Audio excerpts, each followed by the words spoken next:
welcome back to our class. We discussed before the break. We discussed the New Keynesian model setup, and let me and the remaining part of these slides are showing you how to arrive at these three equations. Okay? So that's what this slide deck does. It basically gets us, where do these three equations come from? Okay? So I'm going to give you a little bit of that, in this lecture, although I'm going to be brief here and there. But maybe let me show you what does this model do once you have it, and you want to understand what happens if you're looking at an unexpected cut in the federal funds rate.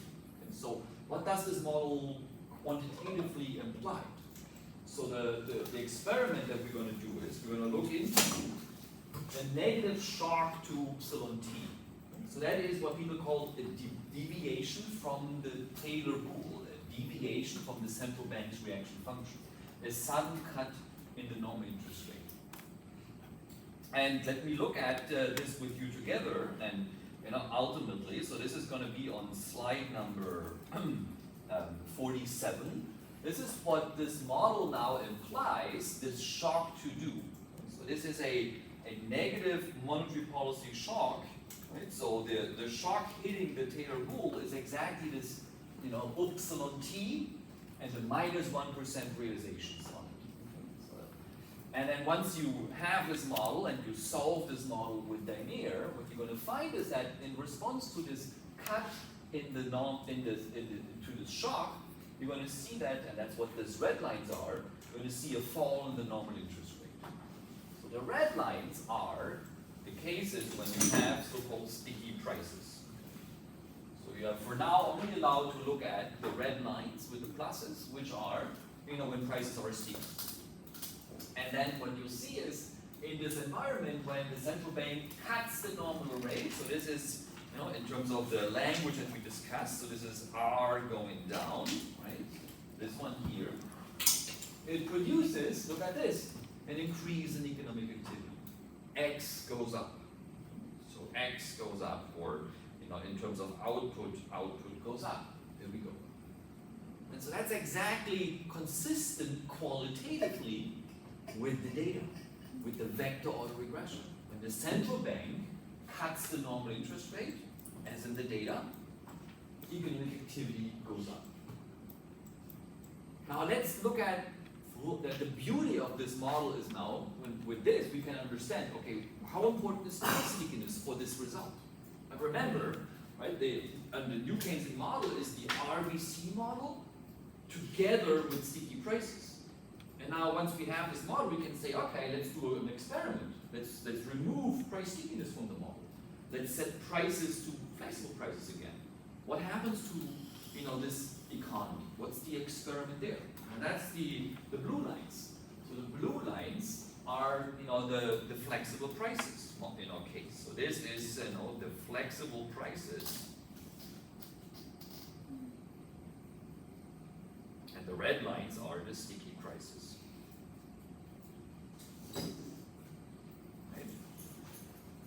So with flexible prices, what you're going to see is that, you're going to see there's no effect on economic activity.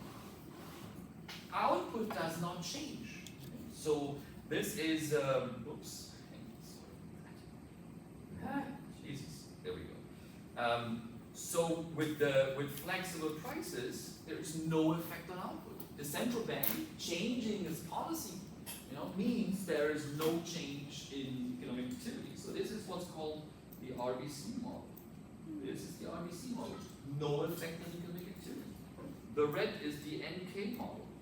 We have an effect on economic activity. That's the big, so to say, insight from this model. You add nominal rigidities, you're going to get that the central bank, has an effect on economic activity. So that's what this model produces. Are there any questions related to that?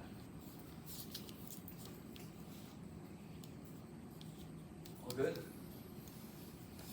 So then let's let me go back then to the slides where we set out this model, right? So that's what you can do with this model. Then you can do a million other things to this model. And this course, our course, is essentially starting tomorrow and saying, okay, how does this model change if you add, macro climate, if you add climate change to this model? How does this model look like then? And what does this model then imply? And then next week we're going to study, okay, how does this model change if you add a government, a fiscal authority to it that creates government deficits? And how does this economy then change? And what are the implications thereof? That's what the plan is. Now let's first go with this and try to understand where are these pieces are coming from. And so where are these model equations coming from? And every time somebody wakes you up, and suppose I would wake you up in the middle of the night and I would ask, Hui, what is the key element of the new Keynesian model? What is so important about this model? After we cover this slide, you should be able to say that and that is the most important ingredient in this model. Okay? And so, this slide, I'm just going to spell this out. It is price rigidity. That's the do or die element in this model.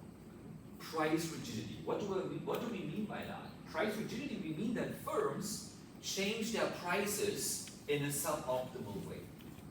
They change their prices little. They change their prices not at all. Okay? By rigidity, we mean that. And the idea is it's sticky prices. It's often like the buzzword. Okay? So this is called sticky prices. Sticky prices, and it goes back, if you think about this, what's sticky? Like honey is sticky, right? When you have honey on your fingers, then or if you have glue on your fingers, it's sticky. It's harder to pull your fingers apart. It's slower, the reactions and so forth, right? That's what sticky is, and you translate that to prices. Prices don't change quickly. Now, of course, right? You have prices in the economy that change by the second. Stock prices. You have prices that change by the day, gasoline prices. But you have lots of other prices that change much more infrequently, like grocery store prices, department store prices, car prices, and so forth. And so, from a macroeconomic perspective, the idea is the aggregate over all this is that, we have prices that change by the minute, and then we have prices that change by the quarter, by the year, and then we have prices that never have changed for the last 20 years. For the macroeconomy, take an average of all these prices. That's how you think about price rigidity. At the macroeconomic level, aggregate prices are like, some average of all these price stickiness at the micro level, and you're going to end up with some average level of price stickiness. So prices change less than every quarter by some average. How is this then done in practice in this model? Well, there's different ways. One is you can think about price rigidity is added to this model by some sort of price adjustment costs. Firms who charge prices face adjustment costs to do so. If it's costly for firms to reprint the menus, and change the whole website, change the databases because it's costly, then they are going to do that infrequently, or they're going to change their prices by a smaller amount. So that's the whole idea. Now, in this model class, you read any New Keynesian paper, textbook, you're going to find this real rigidity, or this take that back, this price rigidity, right? So the answer to the question, if I wake you up in the middle of the night, what is the key ingredient in the New Keynesian model? Who is price stickiness, right? That's the answer. When you read these papers and you read these textbooks, there is a second assumption that always comes with price stickiness. It's like the little sibling. It's like the little shadow that follows a person walking in the sun. Always, you're going to get a second assumption. You're going to get also what's called monopolistic competition. You read any of the new Keynesian literature, thousands of papers, and you're going to find, oh, we add sticky prices. Or you can also do this on wages, we add sticky wages, but we add sticky prices. But then there's always a second assumption coming with that, namely, we also assume that there is monopolistic competition among firms. Meaning that firms are not operating under perfect competition any longer. But firms are setting the price as a markup over marginal cost. And then the size of the markup decides, how much monopolistic power these firms have. Always comes together. Now it's the million-dollar questions to you guys. Why? What's the reason in the new Keynesian model when you have price stickiness, you always see monopolistically competitive firms at the same time? Why is that? Because you need the two of them to form the demand curve. Because you need the two of them to form the demand curve? The downward demand curve. No, not quite. I mean, it's a good thought, but the demand curve is like these firms take the demand curve as given. Maybe that's your thinking. They operate under the demand curve. They're trying to figure out the optimal price to choose subject to a demand curve. That's correct, right? I mean, without monopolistic competition, right, your demand curve won't be downward or because even if you change the price, right, it won't lead to a change in quantity, right? Yeah. Well, I think you're onto something, but I'm looking for a different perspective. Maybe something more radical. So it hasn't anything to do with the downward part. Maybe let's try have others coming in as well, perhaps, or not. And so why do we have monopolistic competition in addition to price stickiness all the time?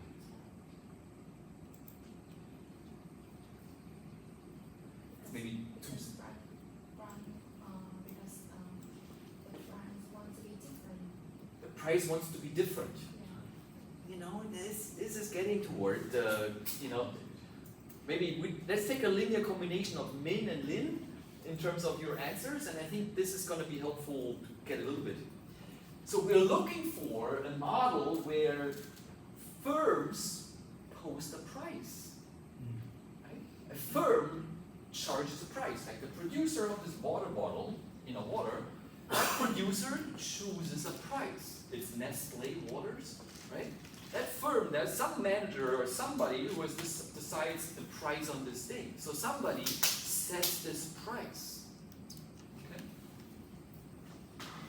When you want to have sticky prices, that person, setting this price doesn't change this price all that often. It changes it like once a year or whatever.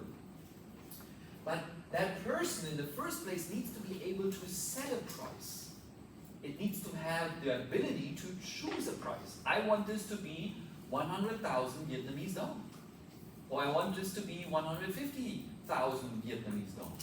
So the manager, in order to be able to choose a price, needs to have some market power to set a price. That's the reason why we get monopolistic competition. If you want to set a price, even though that's sticky, you need to have some market power to be able to set it. Because with perfect competition, nobody has any pricing power to set a price. Every firm sets the same price with perfect competition. Right? With perfectly competitive markets, all the producers set the same price. So every water bottle costs the same with perfect competition. And then you cannot put in sticky prices in a model with perfect competition, because all the water producers, there would be no choice to set a price that is not adjusted. So the reason why these always come in tandem in the new Keynesian model is that if you want to have sticky prices, somebody has to be able to set that price. Somebody has to be able to choose a price.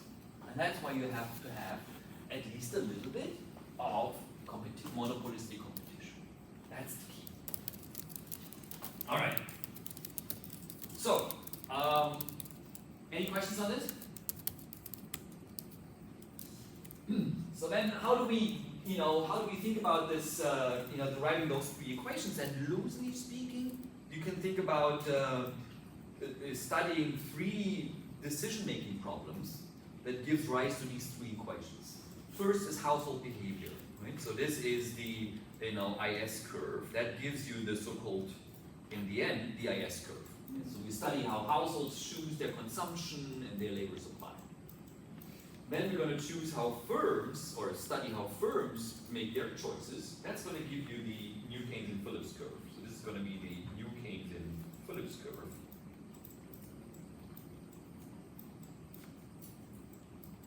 And then last but not least, the central bank sets the interest rate based on the Taylor rule. So that's the 3rd equation. So that's the Taylor rule.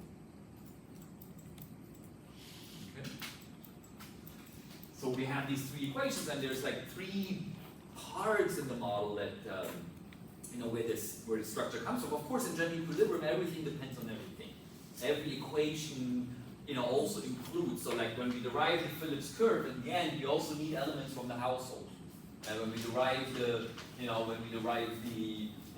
so long story short, all these things hang together, but in terms of a big map for you, like a little bit of like a road map, that's where these blocks in this model come from. So let's, yeah. Have you turned off the Turn it on? I haven't done anything.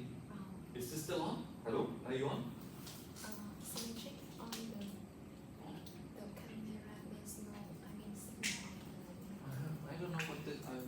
So this was, I haven't done anything here. Can you check this?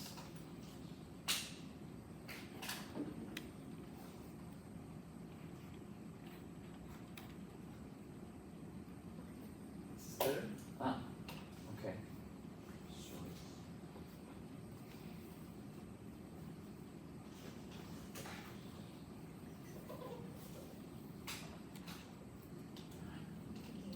Doesn't work. I have to just figure out a way to put this on my shirt.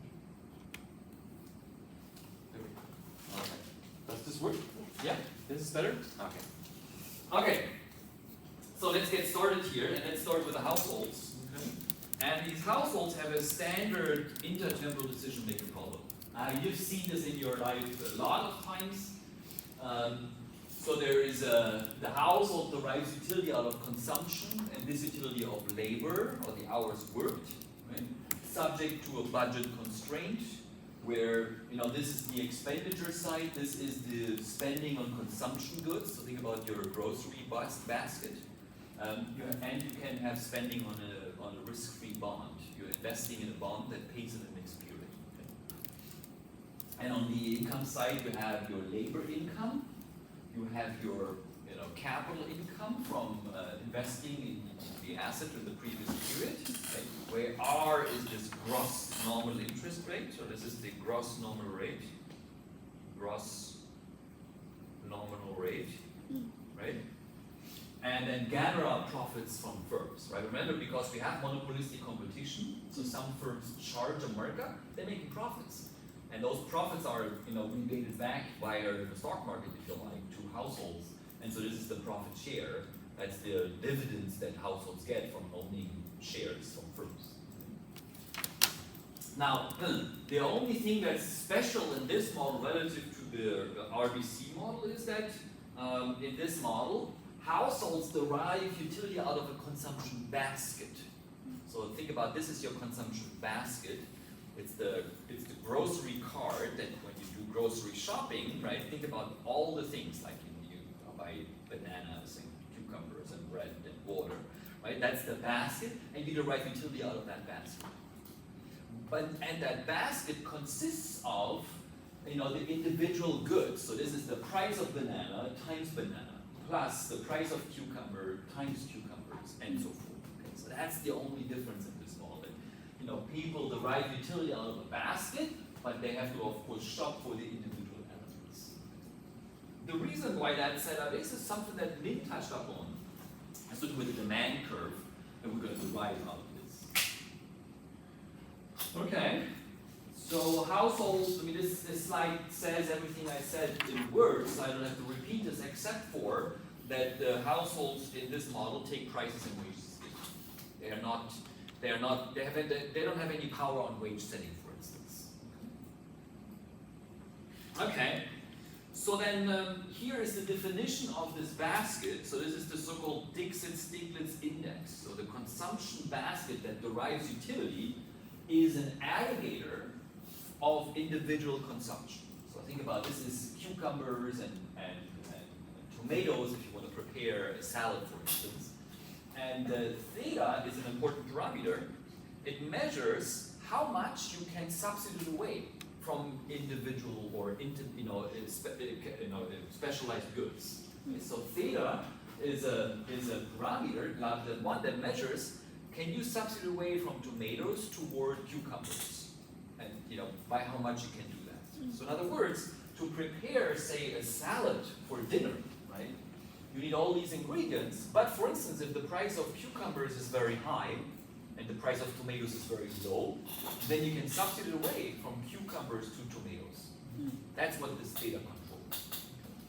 So this way, that's where the monopolistic competition comes in. There is monopolistically competitive firms in the sense that every firm can charge a markup, but if one firm charges a high markup, other firms are going to benefit from that because they're going to get more demand. There's going to be less demand for the highly markup firm relative to the low markup firm. Okay? And that's what this is. So this is nothing else than just, you have seen this in your lives. This is called a CES aggregator. It's a constant elasticity of substitution. It's a CES production function. That's what this is. So this is a CES aggregator. So at the end of the day, theta is going to determine the degree of market power. So that thing is going to determine market power,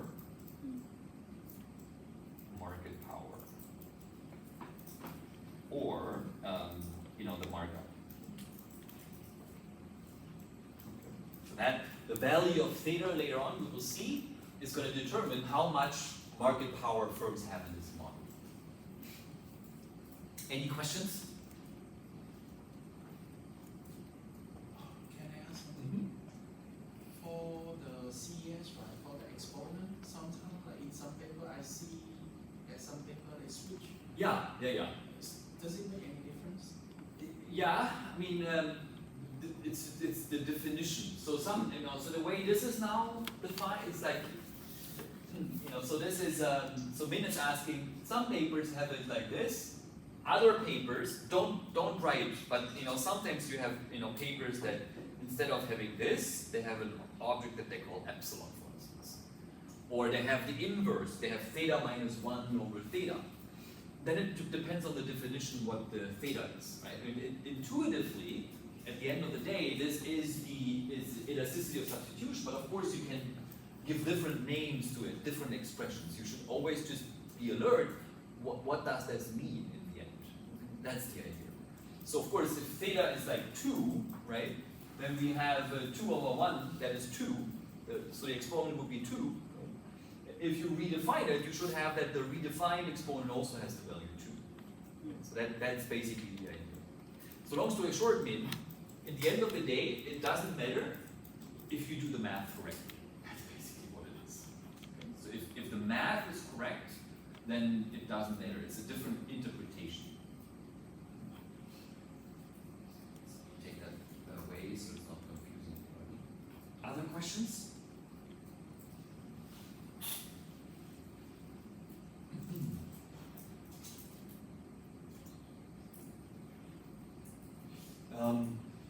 Good. So then, because of this elasticity of substitution, there's of course not just quantities, but there's also an aggregate price index. So what's the idea for that?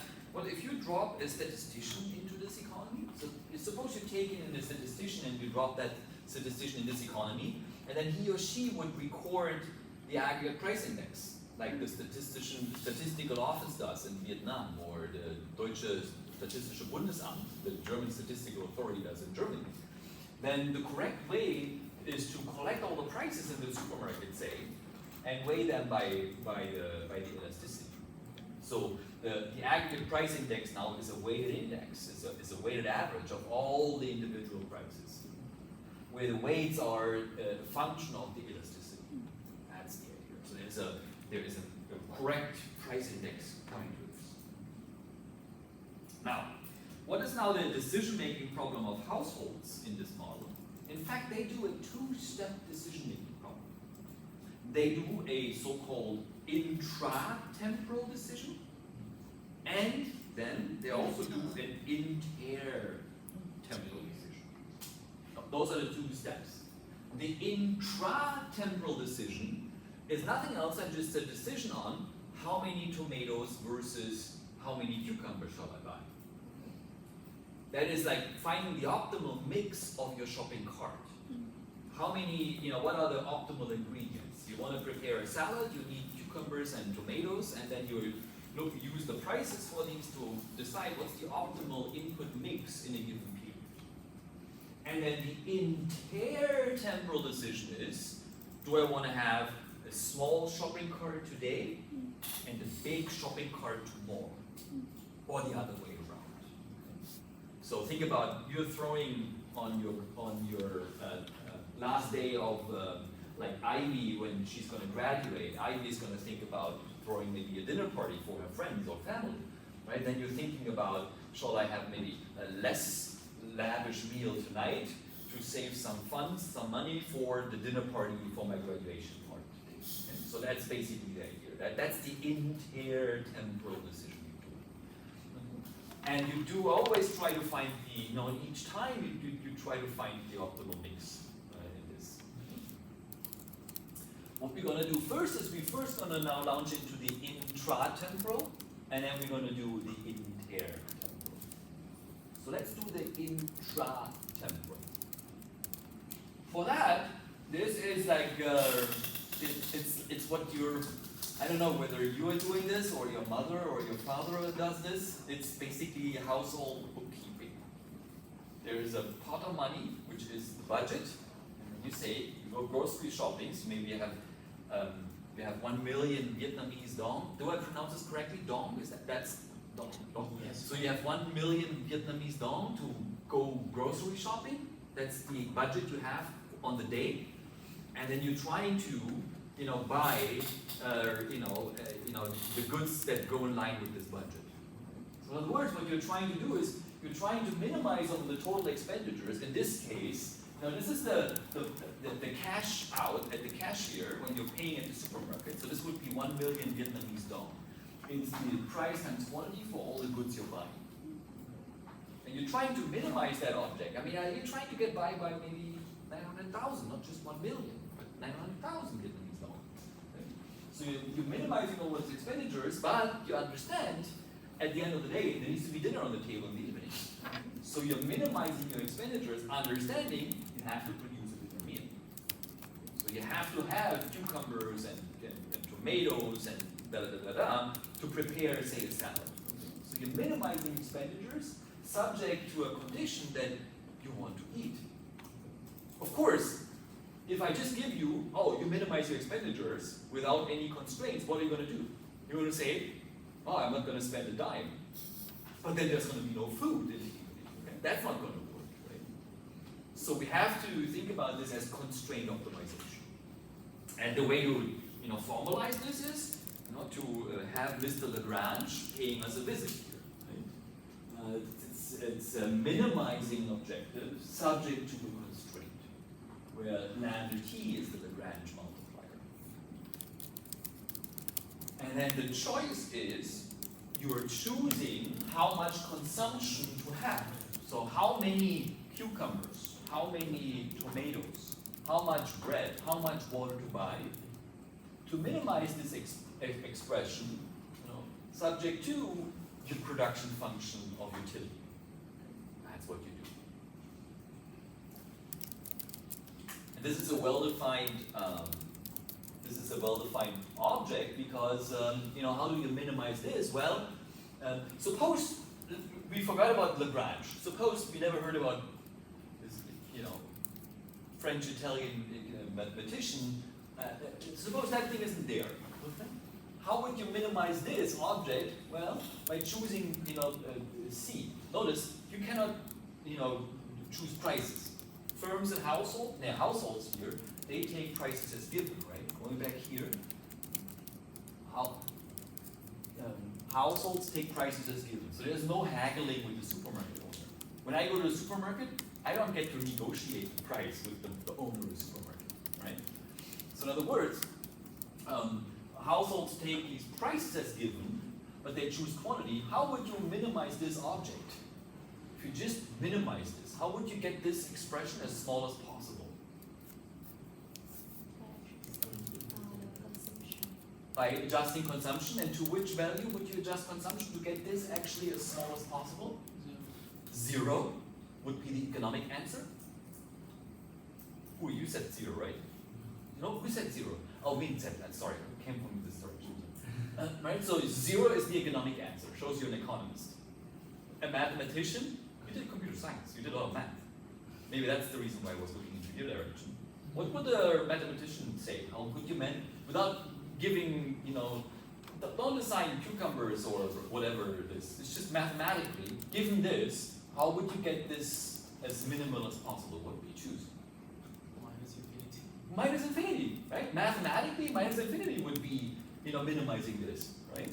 If you could choose negative quantities, whatever that is, minus infinity would be it.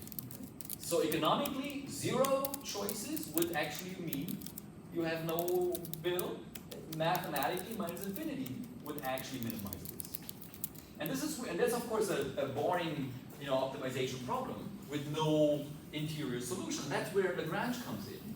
You realize that when you have to prepare a dinner meal, you need these inputs. Okay? And there you see, when you choose minus infinity for this, okay? When you choose minus infinity for this, minus, then this thing is going to go nuts. That's where the Lagrangian constraint optimization comes in. Right? When you choose extremes, minus infinity here, and you choose minus infinity here, these two things go in opposite directions. This one goes down, and this one goes up. So that's what we're looking for. Like an optimization problem with a potential for an interior solution is we're looking for elements that go in opposite directions. And then lambda, the Lagrange multiplier, just measures what's the shadow value of the constraint. All right, so we have a well-defined optimization problem. And when you solve this, when you write down the first order conditions, and that's what I have in the appendix, and that's what is self-studied later today. When you solve this optimization problem, you work out the first order conditions for CTJ, you're going to get to an equation that's the famous demand function in this economy. Okay, so maybe let's do a box here. There we go. So that's the demand function. So this is the demand for good J as a function of stuff. So this is the demand for tomatoes or the demand for cucumbers. And it's a function of the relative price of these cucumbers, a function of the demand elasticity, and the function of the size of your shopping cart basket that you're trying to buy. So the whole purpose, if you're wondering in the New Keynesian model, why in the New Keynesian model we have this intra-temporal decision and then the inter-temporal decision? Well, the intra-temporal decision gives you the demand function. Demand for CJ. That's the whole reason why we have this set up in the New Keynesian model.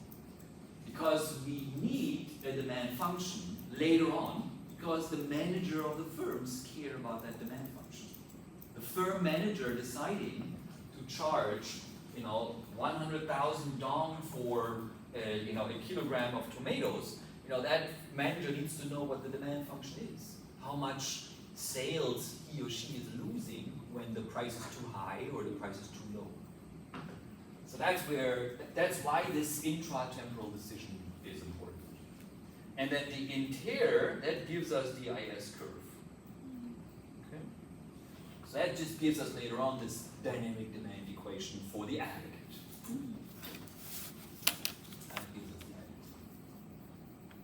Okay, so let's go back here. So let's now maybe go through this. What does this demand curve do? Well, this demand curve says if the relative price is high, of say tomatoes, then by minus theta, you're gonna buy fewer quantities of tomatoes. That's all what this says. Now, tomatoes are more expensive than the entire basket. You're gonna buy fewer tomatoes and you're gonna buy more stuff from other goods. Second, that effect is stronger the larger is theta. Okay, so the larger theta, the higher is theta, for a given increase in the relative price, you're going to cut your consumption by more. So higher thetas mean, there is more pass-through into demand from changes in relative prices. And then last but not least, the aggregate consumption index CT, right? If you're thinking about, Ivy throwing the dinner party, right? If you invite your friends and families, you need a bigger consumption basket to buy in the supermarket. So that's why when you double your consumption because of the dinner party, you're going to buy twice as many tomatoes. That's what this CT basically is. All right. Any questions? Go ahead. Okay, so is it correct to say that theta is both the elasticity of substitution among the variety and also the elasticity of demand? Yes. That's correct. It's, in terms of first principles, let me go back here. In terms of first principles, that theta is the elasticity of substitutions between varieties. Absolutely. And then, once you do the derivation, it also is the same as the elasticity of demand. Absolutely. Right? Those two things you can use interchangeably. And then in a couple of slides, you're going to be surprised. There's actually a third interpretation of theta. Is related to the markup, as we will see. Great question. Okay. Go ahead, Ivy. Is the minimization covered? Is it maximizing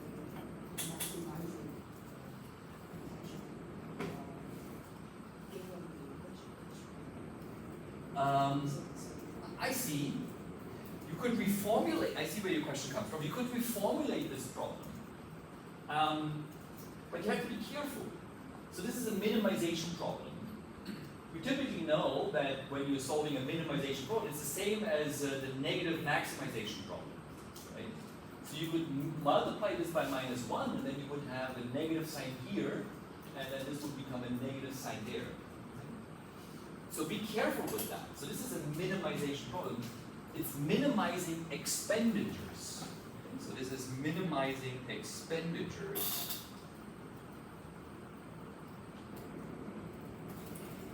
My hunch is, you're thinking of how does this hang together with maximizing utility out of consumption? Is that the question? So that's a different thing here, and that's exactly what's been done in number 2. That is where we're going to next. So first of all, we are choosing the optimal. Think about it, we're choosing the optimal input composition of our basket. Right? So your shopping cart. You're trying to figure out what's the optimal composition of that shopping cart.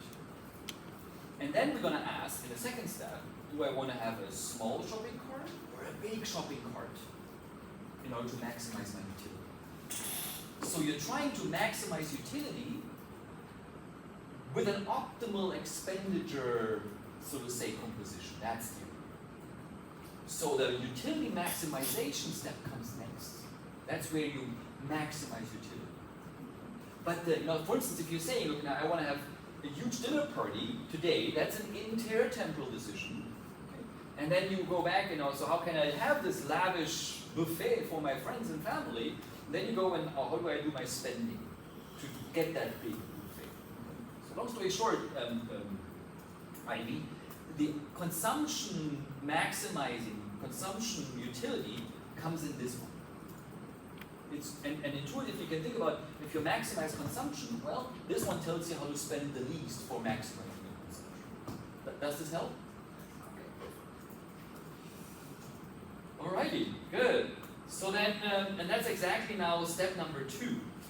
So step number 2 is this intertemporal choice, which is we're maximizing consumption utility now. But there's one magic trick that I did here, which is, notice that we don't have an integral here anymore, right? There used to be an integral, a couple of slides ago, and now there is no integral here. So why is that? Well, because one of the side things is that you can use this demand equation and substitute this in here, use the price index definition, and you can show that this, your grocery shopping cart is nothing else than just P times CT. So that's, so to say, that's been used to substitute out for this integral part. And then this becomes utility maximization. Here is maximize utility today, tomorrow, the day after tomorrow, and so forth. And then whatever consumption path you're figuring out with this optimization problem, in each point in time you're choosing the optimal input composition to have to buy to spend as little as possible. Alright, now that's a standard optimization problem. You're choosing how much to consume, how much to work, and how much to save. Those are the three choices that you have. And as a result, what you're going to get out of this is that you're going to get out okay, so I'm jumping ahead here. How do we attack a problem like this? We write it as a Lagrangian. Because of, so that's, you write a Lagrangian to it, and here is the Lagrangian written out in detail. And since I already used lambda as a Lagrange multiplier for the intra-temporal problem, I have to come up with a new letter. And the best I could come up with is D, without any meaning. So D is just a Lagrange multiplier on the house of budget constraint. And then you work out the first order conditions, right? So you're working out DL, DC, and then you work out DL, DNT, and you work out DL, DBT, and you work out these three derivatives from this, and then you're massaging the resulting equations a little bit, and you're rewriting them a little bit, and at the end of the day, it's going to give you those two equations. And maybe another thing for you to do in the self-study this afternoon is go to the appendix of the slide deck, and that actually shows how you get from those to those. But given what you have done with Alexander Meyer-Bode, Michael Minder, and Michalis Haliassos, I take it that you are able to do intertemporal optimization. So what are those two equations now meaning? Well, the first one is a so-called Euler equation.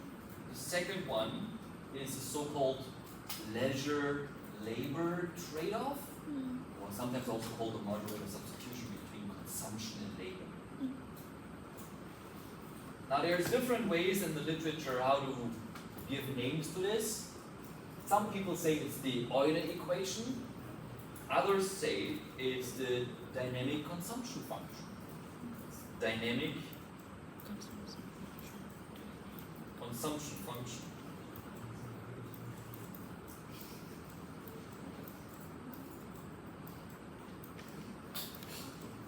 It tells us your path of consumption as a function of the real interest rate, an expectations operator, and the discount factor. So it gives you intertemporally a dynamic problem in a sense, or not problem, and it tells you today you're consuming this amount if, for instance, the rate of return on your assets is high or low. So suppose the Ceteris paribus, the rate of return on your assets is low. So this is the nominal interest rate divided by inflation. Okay, we had this before, we discussed this before. And this is the real interest rate. This is the real interest rate, right? So suppose for a second the real interest rate falls in this economy. Suppose the real rate of return on your investments is falling, and now you have to decide what you do in terms of your consumption savings motive. Okay? So if suppose the central bank cuts the normal interest rate, And suppose inflation is relatively sticky, doesn't move much, suppose, lots of suppose, but suppose that happens. So the whole ratio falls. And given some consumption expectations for tomorrow, what are you going to do with your consumption today? When the real interest rate falls, what do you do with your consumption? Consume more. You're going to consume more, right? I mean, mathematically, when the right-hand side falls, the left-hand side needs to fall as well, right? So the left-hand side, LHS, needs to fall. And notice there is this little minus sign here, so that means consumption needs to go up on the left-hand side. Consumption goes up via this minus exponent, the left-hand side goes down. So in other words, when the real rate drops, consumption increases. When the real interest rate drops, consumption increases. Intuitively, rather than just looking at this mathematically, it's like when the real rate of return on your assets is small, you're less inclined to save. When you're investing 100,000 dong, Vietnamese dong, into an asset and you know that my rate of return is going to be small, you're going to invest less in it. That's basically what it is. Right? When rates of return are expected to be small, you're not going to invest as much. So what do you do when you're not investing as much? What do you do with your money? You're going to consume more. These households have a choice between investment and consumption, and one is the flip side of the other. When you're not investing, consumption is high, and the other way around. Go ahead. Just want to ask, but like in this kind of like model, we don't have the wealth effect, right? Like because the consumer they get bond, right? So if say the real interest rate go down, then the return in the bond go down, and actually we want to consume less because their wealth is reduced. But then it won't show in this kind of model setup. That's right. So in other words, it's by nature of the. You have to be a little careful. There is a wealth effect there, but it's not that pronounced. Let's put it this way. We could give it more prominence, and the way to think about this is notice that in this economy we have these one-period bonds, right? So you're investing today, and then you're investing today, and it's going to pay off tomorrow. So it's within one period these bonds are paying off. You're not having multi-period bonds, or you don't have risky assets, and so forth. Okay. In those settings, the wealth effects that you are agreeing to could become more important for sure. But even in those types of models with stronger wealth effects, reasonably parameterized model versions of that, with say stronger wealth effects, would still need to give rise that when the real rate falls, consumption goes up. It would still require that. Why am I saying this? Well, it's a great question. This is an outcome from this one-period bond model that we have. I'm saying that if you have a multi-period bond maturity structure, or you have risky assets, or whatever, you would still need something like if the real rate goes down, consumption goes up. You would still need to have that. Why is that?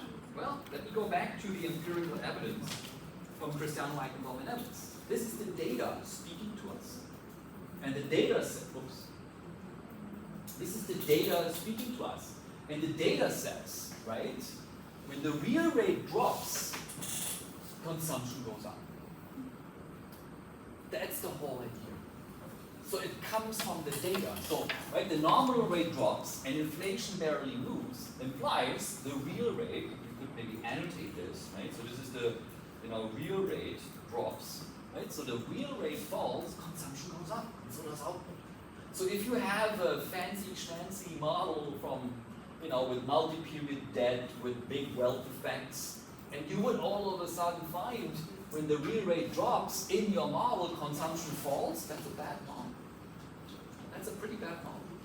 So you got to search for models that respect the data in the sense that when the real rate drops, consumption goes up. That's one basically way to think about that. It's great thoughts. All right. So let's go back to the Euler equation there. So that's what this is. Pi t is the rate of inflation. We discussed that before. And so what is this second equation? Well, the second equation is you can also think about this as the labor supply equation. So this is the labor supply.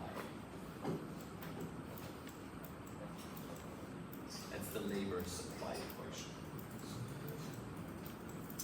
So what does this labor supply equation tell us? Well, it says people are supplying labor hours to the labor market so as to equate the marginal cost of supplying one extra hour to the labor market to the marginal benefit of supplying one extra hour to the labor market.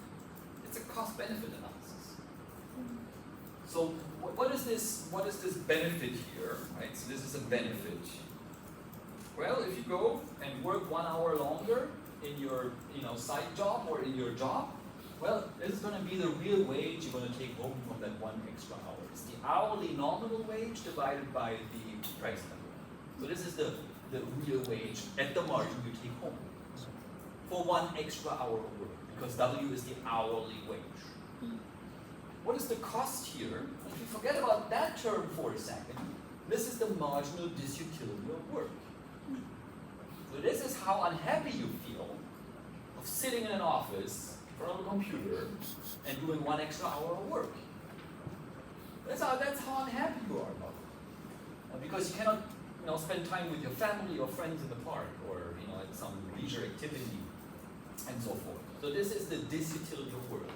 And then you're trying to find what level of labor supply do you want to equate the left-hand side with the right-hand side. So, in other words, if the wage goes up, this equation tells you you should increase your hours. That's why this is called a labor supply equation. When the wage goes up, people are typically willing to supply more labor. If your employer pays you twice as much, and you say, oh yeah, I mean, I'd love to go to the park, but twice as much, that's quite juicy. I take it. And you're going to supply more hours. So in other words, chi n to the eta, chi nt to the eta, that is the marginal disutility from work. Marginal disutility from work. So where can you see this? Where does this come from? Well, you look at this expression, it's exactly this, right? It's you differentiate this object. That's the disutility from work, and you are taking first order conditions, and you're going to see the resulting expression is going to be this.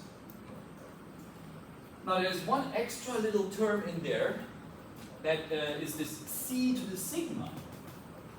So what is this C to the sigma? Well, you can think about the C to the sigma is essentially are two things. First, it's an exchange rate. It's an exchange rate because the right-hand side is measured in goods.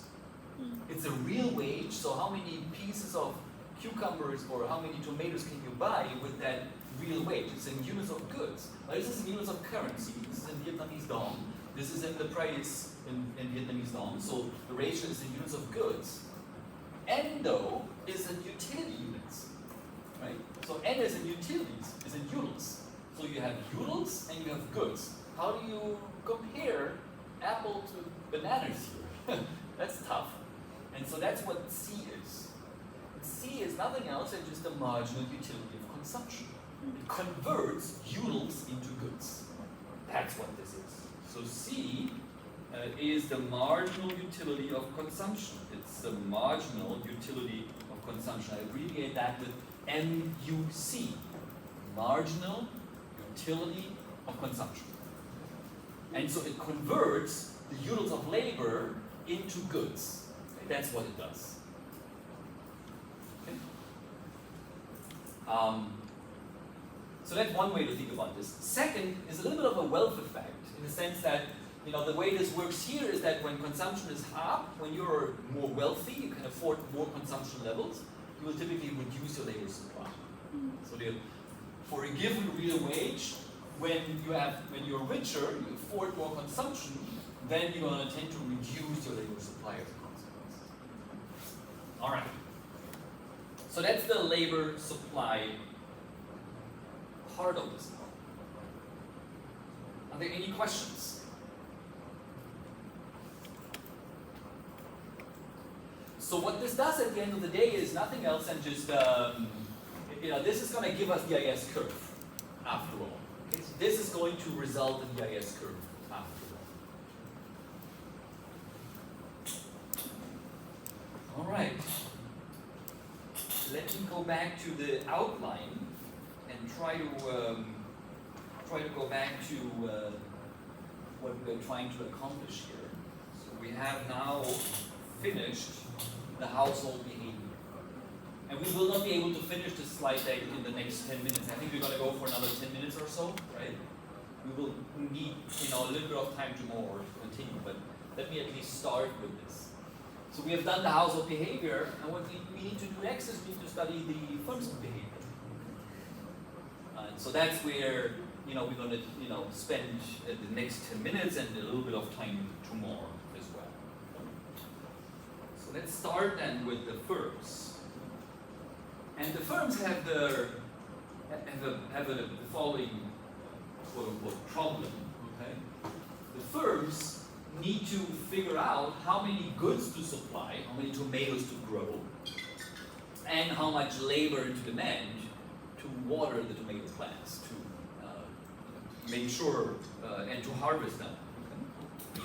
And on top of all that, firms also need to decide what's the price of a kilogram of tomatoes. Those are the three choices that the manager of the firm has. She or he has the task to figure out how many tomatoes to grow, how many workers to hire to water the plants and harvest them, and what price to charge for tomatoes. And to fix ideas, the model assumes that the tomatoes, the left-hand side, are produced with the following production function. You're growing tomatoes by using labor as an input. So that's the hours you're going to hire to have your tomatoes being watered and fertilized and taken care of, to harvest tomatoes and so forth. So it's a labor, there's no capital in this canonical model. That's the reason why it's called a canonical model. You can add capital, you can add a capital stock that will make this more complicated, but it's certainly possible. But you will not get radically different insights from this model when you add capital qualitatively. It's going to give you more equations. You're going to have 3 equations, but you're going to have, in New Keynesian models, going to be 5 or 6 equations.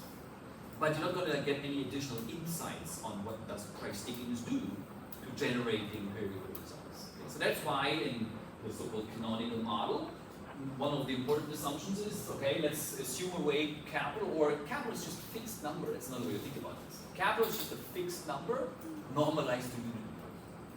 All right, but then what's the ZT here? ZT is technology. It's the technology that, it's the ability that, your workers have to take care of the plants. And it's assumed to be the same. So you can think about this as this is technology, that's the watering technology, and the pipes and the ground and, stuff like that. It's also the fertilizer. It's the, any capabilities that your workers have in the production process. And it's assumed to be identical for all tomato producers. So that's the setup for the first production. Any questions to that?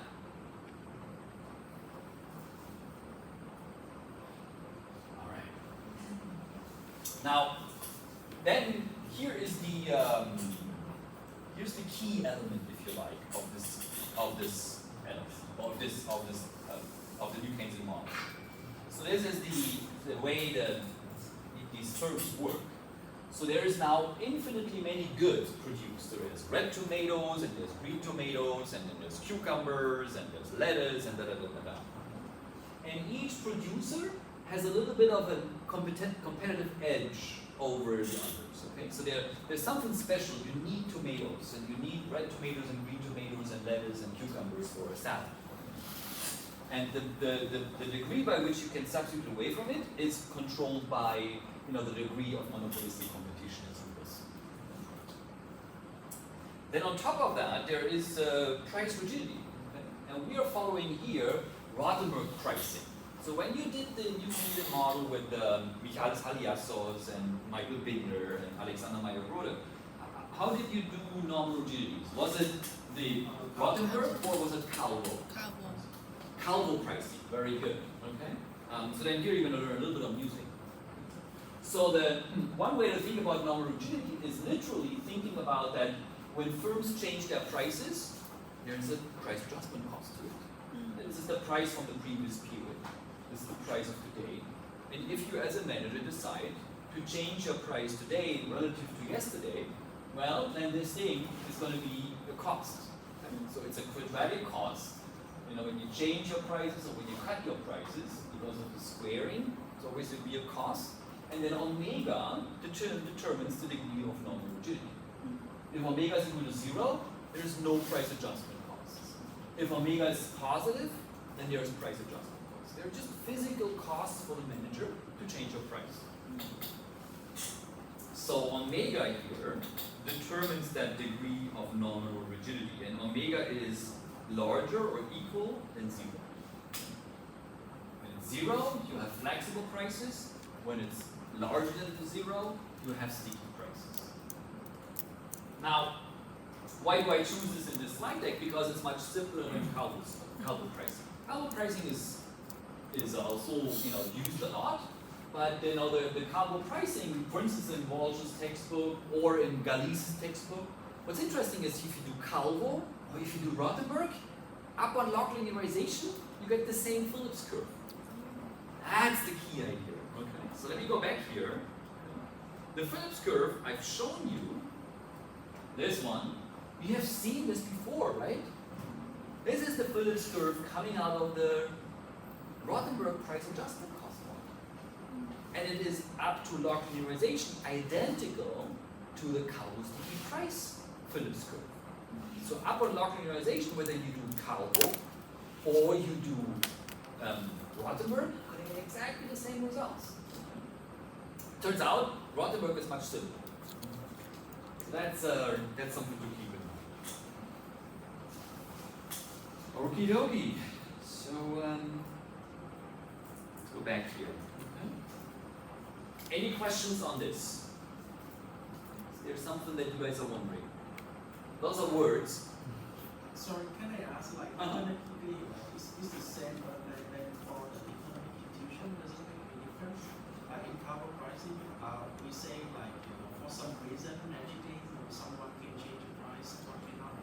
Here, they technically can always change the price. That's right. That's right. So they can always change the price, but by a smaller portion. They're going to find it's optimal to change the price by a smaller portion. Okay. So in Calvo, you're right. Some firms don't change their prices at all, and others, when they change their price, they change it. Right? Here, that's the one. The intuition is that here every firm changes prices at every point in time. But if omega is positive, they're going to change it by a smaller amount. That's the idea.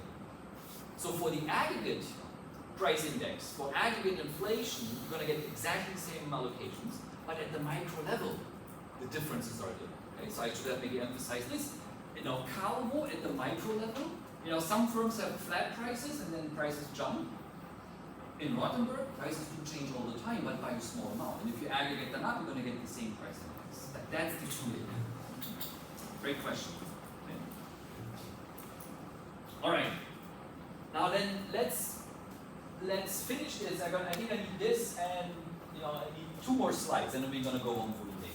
I'll not go home, but let me walk you through those 2 slides, and then we'll call it a day for the lectures. So this is now the optimal price setting problem of the firm manager. The manager does the following: it tries to maximize the present value of the profits. The choice variable that the manager has is the price. Chooses the optimal price to maximize. This is the revenue, how much you can sell from your goods, minus the wage bill you have to pay to your workers, minus the adjustment costs that you face when reprinting your menus, when reprinting the website, redesigning the website, updating your databases and stuff like that. All that costs time and costs energy and costs. Most of all, it's managerial time costs, these adjustment costs, and then some reprinting costs. But of course, the manager doesn't only choose this price to maximize this objective. No, the manager has two constraints to work with. The first constraint is the manager understands that there's a production function, that has to be obeyed. It's a constraint for the optimization. And the second is, and that's where the reason that we had the demand function, it's also, the manager takes into account that the demand function, looks like the one we derived from the household problem. The manager isn't stupid. If the manager contemplates and doubling the price for a kilogram of tomatoes, the manager takes into account, if I double my prices, I'm going to have less demand. And that's been explicitly taken into account. So in other words, the manager has quite a complicated problem to solve. Maximizing present value profits subject to the production function and demand function. And so that the reason why we had this in the household part is exactly to get at this. And then profits are discounted by D. Okay? And what is D again? D is the household discount factor. It's the Lagrange multiplier. So the reason is that these firms are owned by households. The owners of the firms in this model are the households. The households own the firms, the households get the dividends from the firms. So ultimately, the households are the owner of the firms. And that's why profits are discounted at the discount rate that the households have. Namely, what is the utility of one additional unit of profits? How much utility does that spend? Or is that for households? So in other words, this is the marginal value of one additional unit of profits. How happy you are with 1 unit of extra profits coming from the firms. And that can change whether you are in a boom or in a recession. In a boom, 1 additional unit of profits isn't worth so much than in a recession. All right. So the last slide then for today is, you take those objects, you take the C, you take that and you plug that in here, you plug at the end here, and you do substitution. So you take those two constraints and plug it into the objective, and then you're going to get that, that expression. It just looks like math. It's nothing dramatic. It's just substituting the constraints. And then the final piece for today is that you take first order conditions. You differentiate now this objective function, the rewritten profit function, with respect to the price, and then you're going to get to this equation. That's nothing else than just the first order condition of the optimal price setting. Right there. Okay. You go to the appendix 3 that shows you from going from there to there. It's a few steps. And so what is this? And those are going to be my final words for today. That's nothing else than just the optimal price setting. This is the optimal price setting rule. Optimal price setting rule. And later on, and that's one of what we're going to continue tomorrow, it's going to give us the Phillips curve. So this is going to be later on coming into the so-called New Keynesian Phillips curve.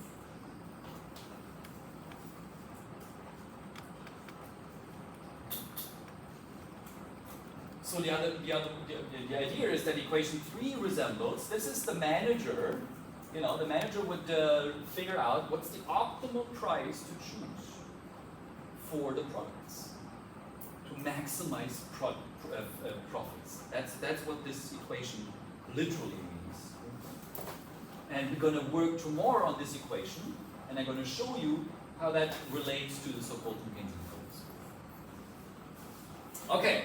Any questions?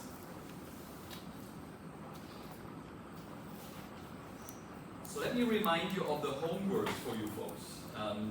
There is this afternoon is designed to have a self-study session. So you guys, the main task is to read the Sahuk, Smets, and Farmandel paper we're going to start covering tomorrow. Okay. That's the main task. Again, read it. You don't have to understand line by line, but the idea is you have read the paper, and then we'll talk about this tomorrow. Then, a little side job for you, either this afternoon, or you can also do this tomorrow afternoon. It's enough. to work on installing MATLAB in Pangea. It's not crucial to have it today, you can also do this tomorrow. And then of course, go and review the new Keynesian model that we discussed so far. Make sure you understand the slides that we discussed today and the appendix slides as well. Okay. Great. Any questions? This was a great kickoff. Thank you so much. Hang in there, and great to see you all. I hope tomorrow in class in full, and we're going to start tomorrow at 9:15. Okay. Have a wonderful afternoon, and see you tomorrow. Thank you.